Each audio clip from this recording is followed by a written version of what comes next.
Where do I even start here? Before this season even started, I mentioned it, and I think a lot of people felt the same way. For some reason, it was hard to get excited for the start of this season, despite being, looking forward to some of these new players coming in and the rookie season of Caulfield. Just there's been so much surrounding this team, and it sucks to feel that way after such an amazing Cup final run. But something in my stomach was just off, and you just hate to start this way. But I'm trying to pull myself back from having that type of mentality because I'm typically an optimistic person. Oh man, but it's tough. And now it's 0-3 here to start the season. Is it time to panic? Man, this is just tough to sit through too. So frustrating. Cannot score goals right now. The power play is holding this team back. Sorry I didn't do a video after the loss to the Sabres. I mean, that was just embarrassing at face value. Montreal makes the Cup finals. Sabres finish dead last. This season, they absolutely take Montreal to class and get a big win to open their season. Montreal's, again, the power play couldn't do anything for them in that one either. And now we see it again tonight against the Rangers. Now, they did have a better effort tonight, I felt, against the Rangers. At least we can say that. And Shesterkin was absolutely brilliant for the Rangers.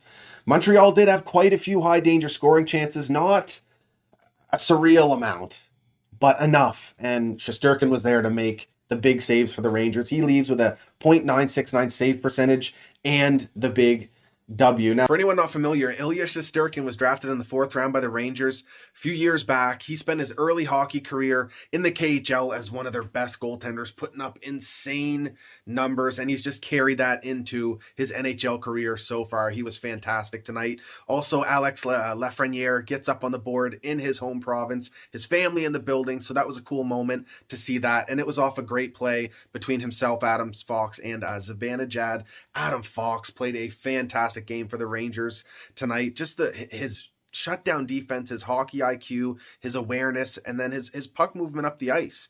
Very efficient hockey player. The Rangers defense did a great job shutting down the Habs. The game in general I found was fairly defensive, and the Rangers end up squeaking out a close one, get the empty netter from Rooney at the end there. Now, gotta say though, it was incredible to see the Bell Center absolutely packed with fans, loud as can be, the players enjoying the atmosphere, and the ceremonies to start. No one does it better than Montreal. If you were there, I hope you had an absolute blast and left the building with no voice. That is one requirement of the Bell Center. You love to see it. It's just so awesome. And guys, sorry I did not do a reaction video and review after the Sabres loss. Just lots going on in life, was exhausted, and honestly, after getting taken to class by the Sabres, wasn't exactly motivated to stand in front of a camera. Sorry. I know, people like to watch me review games after the losses, but just know I'm going to make an effort to do as many games as I can. Won't be able to do them all. Just know that if I happen to miss a win or a loss, there will soon be a video coming at some point soon. Anyway, that Sabres game, I mean, the reason why I say it was embarrassing at face value is because I don't like sleeping on any teams to start a season. The NHL's parity is like no other. And even if you think back to the last offseason, a lot of people had the Sabres coming in as one of the more improved teams, but then they dealt with a ton of injuries. Eichel went out. I believe Olofsson was out for them. And you know what? They did add some good depth last offseason. A guy like Eakin who can play well defensively and, win the big draws. He gets an assist in the game for them as well. And then you think the winger depth they have. They might be, weak down the middle, especially with Eichel out right now. But the depth at wing, Skinner had a bad year for them last season. He gets up on the board for them in the game. Victor Olofsson absolutely snipes one on the power play. Beautiful shot. Okposo gets a big goal for them. So, and Rasmus Dahlin, he's coming around too as well. He was a standout as well. There was also this Jared Bryson kid who got 2 apples that looked really good for them. And of course, Craig Anderson, the veteran goalie, comes in. That was a great and very wise pickup for the Buffalo Sabres. And they pull off the win, and you got to give it to them. Their special teams was strong, their defensive game was strong, and the opposite can be said for the Habs. Our penalty kill was absolutely brutal. The power play couldn't get it going. We get a 5-on-3 opportunity, and it's like we're forcing plays to the point and just getting shots, trying to get through traffic. And it's the same with this game against the Rangers. They did a little bit better on the power play, but it's like they're afraid of cross-seam passes through traffic. Why are we forcing point shots? Even with Weber out, it seems to be the only strategy they're going with. Now, tonight, a few different looks. Suzuki had a good look, but it just doesn't seem like a guy like Caulfield seeing the puck enough on the power play. And the zone entries have been very inconsistent. A little bit better tonight against the Rangers, but it's got to be addressed. We can't keep having these opportunities and squandering them. It hurt us against the Sabres big time. And the other thing, a lot of people wanted to blame Samuel Montembeault for the loss. Now, he's an inexperienced NHL goaltender. His first game in the NHL this season. You know, he's facing really strong NHL shots in that Buffalo Sabres roster there. And it's just going to happen. His team absolutely left him out to dry defensively. They couldn't exit the zone. They were giving the puck away, turning it over in the D zone, and just leading Buffalo to have time and space to make plays to the net. And Samuel managed to make some big saves despite that, but, definitely not his fault. Now, I would say I'd like to see McNiven get a chance here at some point, being as he's the guy that's been in the organization. He's similarly experienced, the same sort of track record as Montembeault. Anyway, that's a conversation for another day. But sticking with goaltenders, Jake Allen plays another strong game tonight. Only lets in one goal through most of the game. Ends up giving one up after the HABS score, but generally made some huge saves. Very positionally sound in net. He's moving the puck well behind the net. He's getting out, playing it, and looking good doing it. But no goal support whatsoever. Now, I did mention the Habs played a bit better of a game tonight. They started really strong. They did. Romanov made a nice pass up the ice to, I believe it was Jake Evans for a 2-on-1. And a couple different times tonight, 2-on-1s, and they're forcing the pass, and it got blocked, and they end up not getting a scoring chance out of it. Shoot the puck when you got the space and the lane towards the net, especially a guy like Dvorak, who was coming in on his 2-on-1 early in the game as well. I found the defense was a little bit better moving the puck up the ice tonight and exiting the zone, but still not the best. This team needs a experienced, proven top four, preferably left-handed defenseman that is fast, that is skilled. Think of Samuel Girard. Think of Adam Fox, who we just played tonight. We've been trying to replace Markov for 5 years now. Someone who can, not just exit the zone with speed, but support his forwards in the offensive zone when they draw a pass.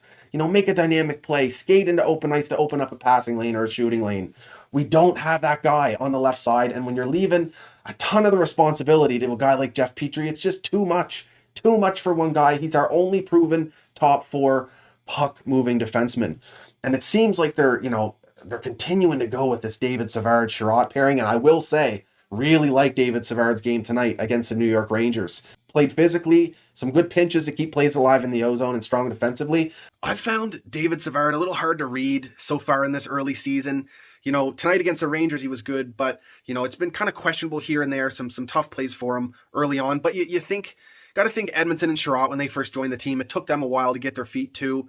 Now, I will admit I had some concerns and just kind of worries about Savard. It's just another shutdown defenseman. And as much as I support Bergevin as the Habs general manager, it just seems like he has this obsession with pure shutdown defensemen. And I'll attest that those are valuable players to have still in today's NHL, but your D-core can't be built with 4 or 5 of them. You need guys that can move the puck. Plus, it's like they seem to want Ben Sherratt being a puck-moving defenseman. And I will say he doesn't get a lot of credit for how mobile he is for, his size, but he's not really going to be a guy putting up points. We need a defenseman, an offensive defenseman that can put up 20 to 30 points, and it doesn't seem, at least not yet, that Romanov is ready to step up into that role. Time's wearing thin on Kulak here. As much as I like him, I'm not sure he's going to produce a ton consistently. You never know, though. I mean, look at Mike Riley, who was in the HABS system, and now he's with Boston, absolutely taking off, putting up points, making plays for them on the power play, in the offensive zone as well, 5-on-5. So you don't want to see a situation like that happen again for the Habs. Having a guy like that in their hands on their roster and having him leave and how much of an impact he's having for a division rival now, of all teams as well. Now, we are missing Joel Edmondson on the back end, and he is crucial to this team, especially with Shea Weber now not returning this year. Joel Edmondson, is the next guy in line who just is a responsible two-way D that can exit the zone. It may not be flashy, but he gets it done. The puck is going up the ice the other way. Hopefully his return helps this decor. Tough night. And to make it worse, Leafs, Sabres, Lightning, Panthers all win tonight. Bruins as well. All get points. Montreal gets the loss. So just absolutely fantastic here to start the season by Montreal. Now, is it time to panic? You know what? No, it's not quite time to panic yet. I mean, we've started seasons in the past and gone off. Only play 500 hockey through the rest of the season. Let's hope it's maybe the reverse of that. But, and we could be seeing a very different team than what we've seen in the first couple games here. There has been a lot of turnover on the roster. It's going to take time for these guys to gel. I do like the Dvorak, Drouin, and Anderson line. They are looking like our best forward line. It has been the only line that's been able to finish. Love seeing Drouin get up on the board tonight for the Habs. That was huge, and it was a beautiful finish from him as well after Dvorak skated it around the net. Great to see him make a play that way as well. Finds Drouin in front, and he dangles Shesterkin for the goal. Our only goal scorer so far in this season. And he's looking good. He's making good reads. He's not panicking with the puck. He's throwing laser accurate passes around. It is great to see Jonathan vibing, having a good time out there on the ice. So I can see that group of players staying together. I like the change of Armia up with Caulfield and Suzuki. You need a guy that can forecheck and protect pucks and win battles down low. They looked a bit better tonight in their first full game together. Hopefully that's a sign of things to come. They weren't able to produce tonight, but they generated a few chances here and there. But in general, Suzuki and Caulfield having a hard time getting their legs behind them. Hopefully the contract doesn't weigh Suzuki down too much. I honestly, I don't think it will. He's got a very strong head on his shoulders. Just a bit of a slow start to the season for him, but they'll turn it around here. No doubt in my mind. Another standout, Jake Evans. He got demoted to start this game down to the fourth line. Quickly was promoted back. I mean, in general, I've loved his game for the most part to start this season here. And tonight he was killing it, making some accurate passes, skating the puck very well, forechecking, getting hits, winning battles, and challenging the center of the ice. I love that he does that. As soon as he enters the zone, he tries to get to the middle, and he tries to get into the slot too for the scrambles. He gets into the corners. I can't say enough about Jake Evans. He actually had a strong night in the faceoff dot tonight too, which was huge for this team. Now, albeit the Rangers don't really have a ton of guys that are faceoff specialists. None really, to be honest. So we win the faceoff battle tonight, but it's not saying a whole lot. We've been getting smashed in that area. For the earlier games of season, Paquette has not been good there at all, hovering around like 20 to 30% in the face-off dot. Not really good enough as a veteran. So that fourth line, tonight a little bit better. Paquette actually got a very strong chance on Shesterkin, and who robbed him with the glove hand. That was nasty. I can't believe he made that save. Strong positional save. His glove was there to pick up the puck. But nonetheless, I'm kind of intrigued to see Adam Brooks in the lineup at some point, especially, I think we can handle him at 40% in the dot if Paquette's hovering around 25 or whatever right now. Especially if Brooks can add some depth scoring. He was good in that role for the Leafs. Wouldn't mind seeing him, especially with the added speed down there on the fourth line. Lehkonen looked a bit better tonight, and I already mentioned the decors. We need better puck movement. I mean, Wideman though, he has been a standout. I'd like to mention him on the power play. It's been a breath of fresh air seeing a guy who can throw accurate passes, make quick decisions. However, power 0 for 11 to start the season has to be better. They've got to move their feet a bit more. It can't be static, guys, in certain areas of the ice. And like I mentioned, try some cross-seam passes. Get down below the goal line and force those penalty killers down. Spread them out by getting it back up to the point. But you got to challenge the middle of the ice and get passes through traffic, especially when you have a finisher like Cole Caulfield on the other side. Now, the thing is, Hoffman practiced today. He could be back Tuesday or Thursday. That is going to change the look of the power play immensely. Hopefully they'll start feeding both wingers on each side, because Hoffman as a left-hander will be a incredible asset to have. He's one of the best power play finishers in the NHL, up there with Ovechkin at the finishing rate on the power play. So having him on one side, hopefully, if he lines up with Caulfield on the other, or even Petrie on the other in the dot, then it could very well work, and it'll be good to add another goal scorer into the lineup. It's just a shame that This team is literally filled with goal scorers, and all of them are cold right now and can't seem to buy a goal. We've had some hot goaltenders to play against as well, but it's no excuse. It's absolutely no excuse. You have to finish plays. But yeah, like I mentioned, it could take time for these players to gain chemistry together and really execute and produce like we all know that they can. Even think Brendan Gallagher. He loses both of his regular line mates coming into this season, Danault and Tatar, but specifically Danault, who he was handcuffed to for many years, and they made a very strong 5-on-5 duo. Now he's got Jake Evans. It could take some time, but like I mentioned, he's a strong player as well. So I'm confident that these guys will figure it out. I like to break the season down into 8 to 10 game chunks before really, going too heavy with the doubts and really starting to panic. And they have time to turn it around here. I'm already seeing people shunning Dom Ducharme and not liking him as a coach, but the players need to finish. The coach can't go out there and score goals. They are getting the goaltending. The defense has improved somewhat here. The forwards have to execute and finish. You're not going to win games scoring 1 or 2 goals, and they can't even get 2 right now. So stay calm. It's not the end of the world. This is a long season, an 82-game season. Games don't mean as much as they did last year in the shortened schedule. So we'll figure it out. We've got games coming up on Tuesday. San Jose. This is a homestand we're on. We've lost the first one. San Jose's next. Then Carolina. Kotkaniemi returns to the Bell Center. That's an exciting one. We've got this kind of strange rivalry growing with the Carolina Hurricanes, but I'm all here for it.